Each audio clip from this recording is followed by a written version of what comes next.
انا احفظه يعني عشان تنزل وتفهم. بسم الله الرحمن الرحيم. انا اتمنى اقول اللي بيتكرموا ايه، قلت كلمه واحده بس بشكركم جميعا. فانا بقول كلمه واحده بس، ربنا يقدرني على ان اكون عند حسن ظنكم. احنا عايزين نسمع شعر. وبشكركم من قلبي. وحاجه تانية كمان، النهارده انا مش عارف يعني هرجع مبسوط لان الكلام اللي اتقال ربنا يقويكم. هقول لكم قصيده كده بعد اذنك. اتفضل يا استاذ. يعني لو سمحت الصبح اتفضل. القصيده عندك قديمه اسمها ناريه. يعني ربنا يكرمك يا احمد. يعني سلكت عمر الانسان. عارف هارون اخي؟ وجع لي وزيره من اهلي هارون اخي.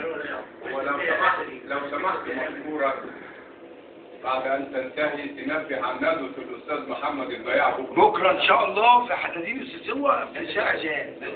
انا دي الاول من كل شيء. سنه من كل شهر.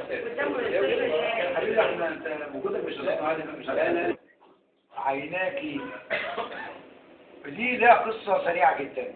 كنت انا سنه 86 بشتغل مأمور ضرايب، وكنتش لسه لا 85 ما كنتش خاطب، يعني ما كنتش لسه خاطب 85. فكان في زميله ليا ما اعرفش اراضيها فين دلوقتي، هي في الضرايب برضه، بس هي يعني ربنا يسلمها بقى من الحياه فرقتنا حتى في الضرايب.